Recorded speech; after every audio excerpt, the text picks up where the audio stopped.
जय हिंद दोस्तों, मैं हूं अनूप और आप सब लोग देख रहे हैं ग्लोबल कॉन्फ्लिक्ट। दोस्तों आज दोपहर के 2 बजे भारत को मिलेगा अपना पहला राफेल। और आप में से कुछ दोस्त जब ये वीडियो को देख रहे होंगे तब शायद इंडियन एयरफोर्स को अपना पहला राफेल मिल भी गया होगा। राफेल एयरक्राफ्ट इंडियन एयरफोर्स के अंबाला स्थित एयरफोर्स स्टेशन में टच डाउन करेगा और माना जा रहा है कि इन राफेल एयरक्राफ्टों के स्वागत करने का सेरेमनी भी यहीं पे आयोजन किया जाएगा। अंबाला एयरबेस में इन एयरक्राफ्टों को रखने के बाद एक्सपेक्ट तो ये भी किया जा रहा है कि हम एयरक्राफ्टों को चाइना के खिलाफ इस्तेमाल होते हुए भी जल्दी देखेंगे। कुछ दिन पहले इंडियन एयरफोर्स के एक उच्च अधिकारियों के बैठक में इस बात को लेकर भी चर्चा किया गया था कि एयरक्राफ्टों को लद्दाख में डिप्लॉय किया जा सकता है। पर दोस्तों राफेल एयरक्राफ्टों को आने में देरी भी हो सकता है क्योंकि अल दफरा बेस में जहाँ पे इन्हें रखा गया है वहाँ पे कल रात को एक छोटा सा मिसाइल हमला हुआ और ये हमले में इंडियन एयरफोर्स के राफेल को तो कुछ नुकसान नहीं पहुंचा, लेकिन मीडिया रिपोर्ट के मुताबिक अल दफरा एयरबेस के नजदीक ही आके कुछ मिसाइल गिरा था। और दोस्तों हम आशा करते हैं कि 2 बजे तक हम लोगों को इन मुश्किलों के बावजूद राफेल एयरक्राफ्टों का पहला झलक देखने को मिल जाएगा। और दोस्तों राफेल एयरक्राफ्ट आने का ही देरी है, लेकिन इसका खलबली भारत के दोनों पड़ोसी देशों के अंदर शुरू हो गया।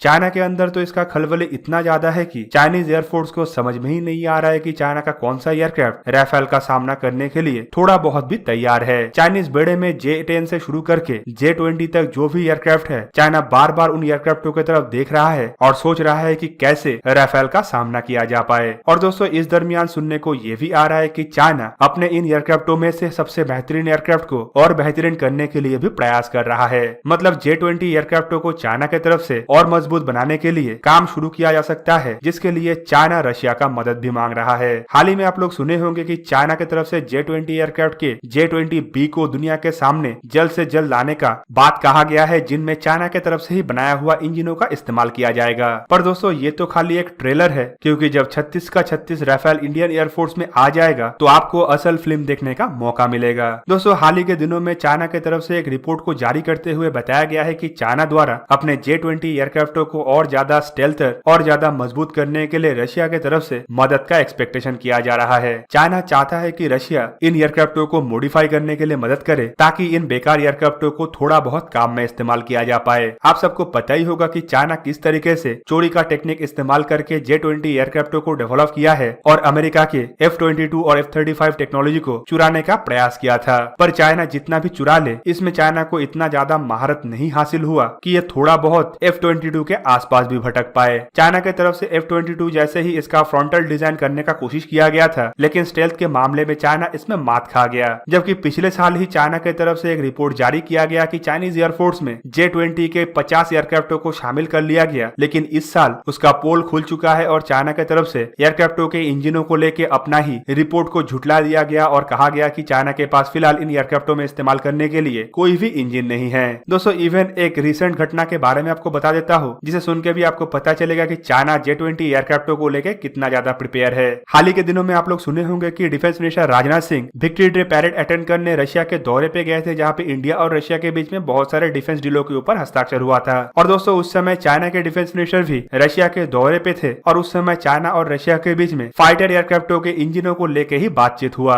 जबकि इस बातचीत का क्या नतीजा हुआ इसके बारे में तो कुछ खुलासा नहीं हुआ, लेकिन एक्सपर्टों का मानना है कि चाइना की तरफ से रशिया से इंजन के टेक्नोलॉजी मांगा गया होगा या फिर इमरजेंसी बेसिस पे कुछ इंजन खरीदने का बात कहा गया होगा। और दोस्तों उसके बाद में ही चाइनीज मीडिया में इन बातों का खुलासा किया गया कि J-20B में चाइना की तरफ से डेवलप किया हुआ इंजनों का इस्तेमाल किया जाएगा। और हाल ही के दिनों में S-400 को लेके चाइना और रशिया के बीच में जो तनातनी हुआ है उसके बारे में भी आप लोगों को पता होगा और आप लोग समझ सकते होंगे रशिया अब चाइना को कितना मदद कर सकता है। इवन अगर देखे तो रशिया के पास भी अभी भी प्रॉपर 5th जनरेशन फाइटर एयरक्राफ्टों में इस्तेमाल होने वाला इंजन नहीं है और रशिया भी अपने सुखोई Su-57 में AL-41 जैसे इंजनों का इस्तेमाल कर रहा है और 5th जनरेशन फाइटर एयरक्राफ्टों में इस्तेमाल होने वाला इंजनों का डेवलपमेंट भी कर रहा है। ऐसे सिचुएशन में रशिया अगर चाइना को मदद करेगा भी तो AL-41 इंजनों को देके ही कर सकता है और दोस्तों ये भी प्रोबेबली कोई 5th जनरेशन का इंजन नहीं है। तो कुल मिला के राफेल एयरक्राफ्ट आने के बाद चाइना बहुत ज्यादा डेस्परेट है कि किस तरीके से चाइना अपने इन एयरक्राफ्टों को थोड़ा बहुत राफेल के सामने काम चलाओ बना सके। और दोस्तों राफेल एयरक्राफ्टों को लेके चाइना से ज्यादा किसी देश के अंदर डर है तो वो है पाकिस्तान मीडिया में तो बीते करीबन एक हफ्ते से राफेल एयरक्राफ्टों को लेके इतना ज्यादा गुण गाया जा रहा है कि ऐसा लग रहा है कि ये एयरक्राफ्ट इंडिया में नहीं बल्कि पाकिस्तान में पहुंच रहा है। पर चाइनीज मीडिया एंकरों का फेस को अगर देखे तो आपको पता चलेगा कि ये एयरक्राफ्ट पाकिस्तान के मन के अंदर कितना ज्यादा डर बसा चुका है। और दोस्तों राफेल एयरक्राफ्ट आने से पहले से ही पाकिस्तान अपने जंग फाइटर 17 मतलब JF-17 को लेके बहुत बहुत ज्यादा नाच भी रहा है और कुछ कुछ जगह में यह भी मातम मनाया जा रहा है कि अब राफेल एयरक्राफ्ट के बाद इन एयरक्राफ्टों का होगा क्या। इंडिया का अगर MiG-21 F-16 को मार गिरा सकता है तो राफेल एयरक्राफ्ट पाकिस्तान का क्या हालत करेगा आप समझ ही सकते होंगे। और लाजमी है पाकिस्तान इसे लेकर डरे, क्योंकि पाकिस्तान के पास डरने के अलावा और कुछ चारा बचा नहीं। और दोस्तों अब माना यह जा रहा है कि पाकिस्तान किसी भी हालत में चाइना का हाथ पैर पकड़ के कुछ जुगाड़ लगाने का कोशिश करेगा, जबकि चाइना खुद रशिया का हाथ पैर पकड़ के जुगाड़ लगाने के लिए प्रस्तुत हो रहा है। देखना यह है कि चाइना कब तक राफेल एयरक्राफ्टों से डरता है और कब चाइना जुगाड़ लगाते हुए अपने J-20 एयरक्राफ्टों को तैनात करने में सफल होता है। इंडिया के मिलिट्री एक्सपर्टों की तरफ से भी हाल ही में J-20 एयरक्राफ्टों का पोल खोला गया, जहां पे पूर्व एयर मार्शल आर नाम्बियाल के मुताबिक चाइना के J-20 एयरक्राफ्ट जिसे China 5th generation fighter aircraft के हिसाब से दावा ठोकता है, वो असल में कोई 5th जनरेशन फाइटर एयरक्राफ्ट नहीं है, बल्कि इनमें तो 3rd जनरेशन के इंजनों का इस्तेमाल किया गया है। दोस्तों इवन हाल ही के कुछ रिपोर्टों में तो ये भी बताया गया है कि चाइना के J-20 एयरक्राफ्ट क्लोज कॉम्बैट में एक कमजोर से कमजोर तरीन एयरक्राफ्ट है, क्योंकि इसमें ना ही कोई मेन गन है और चाइना द्वारा ना ही इसमें कोई शॉर्ट रेंज का हथियारों का इस्तेमाल किया गया है। तो दोस्तों ये था आज का वीडियो। अगर वीडियो अच्छा लगा तो इसे लाइक कीजिए और चैनल को जरूर सब्सक्राइब कीजिए और साथ में बना हुआ बेल आइकन को भी प्रेस कर दीजिए ताकि आप मेरा वीडियो देख पाए सबसे पहले। जय हिंद।